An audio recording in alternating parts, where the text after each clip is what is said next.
And welcome. So today I'm going to be talking about Allium.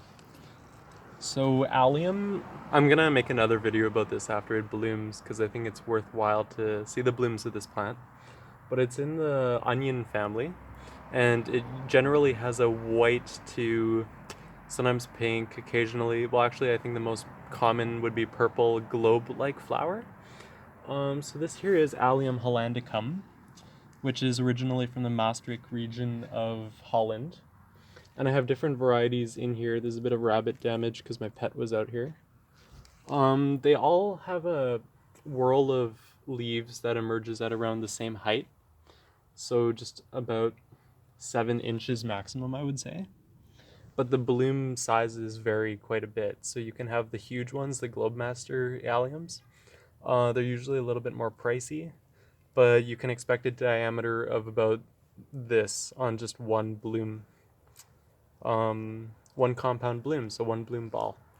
They have a very nice geometric landscape feature to them in that their bloom structure is so circular. It's very like spherical. So that's one thing that makes them quite appealing in a landscape setting. So they do prefer sandy soil. With these guys, they do very, very well with high perlite medium inside their growing media. So if you can supplement that with a bit of perlite, they tend to like that for drainage reasons. They're not very heavy feeders. They're a perennial. They produce these tiny little clumps.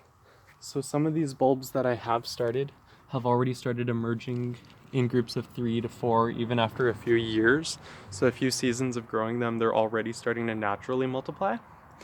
And a few of them already have tiny little bloom stalks just starting to emerge. I don't know if you can see that. I have 2 different varieties here actually now that I look at it. So I have Allium spherocephalon, which is a shorter variety, which will have a bloom of about this height, so approximately 2.5 to 3 feet. And then I have another one known as Purple Sensation, and that one will grow up to about 4, close to even 5 feet. So one trick with alliums is you want to plant them at different intervals so that you have a longer bloom season. They generally bloom around midsummer going into late fall, and they produce this really interesting seed structure that you can dry. Just gonna see if I have some more left over from last fall to show you. Doesn't look like I do. Can never find anything when I want to find it. But they do produce a little bulbous root structure that unfortunately is not edible, like most onions.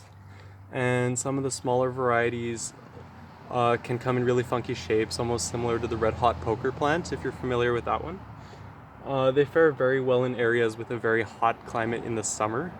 So these ones can withstand temperatures of approximately 35 degrees Celsius in the summer months. So here in British Columbia, that would be July, August, September, I would say. They do produce these little groves, like they like to live in a community, you could call it. And they do very, very well intermingling with other plants. So these ones here I have growing alongside bearded Iris hollandica. And then I have other ones over here that I'll show you. So I have these ones here growing in a container, very suitable for container plants as well. And these ones are growing with a tulip variety known as the Darwin hybrid. They're really, really good at fixing nitrogen in the soil. So that's why I grow them as a cover crop if I'm growing something that's very heavily nitrogen feeding. And it gives you that nice aesthetic feel to a landscape.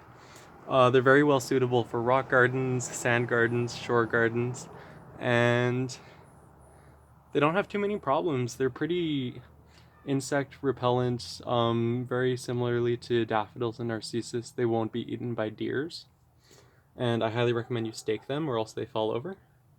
And happy growing. I'll update you when they start to bloom in late June, July, and August. Have a good one.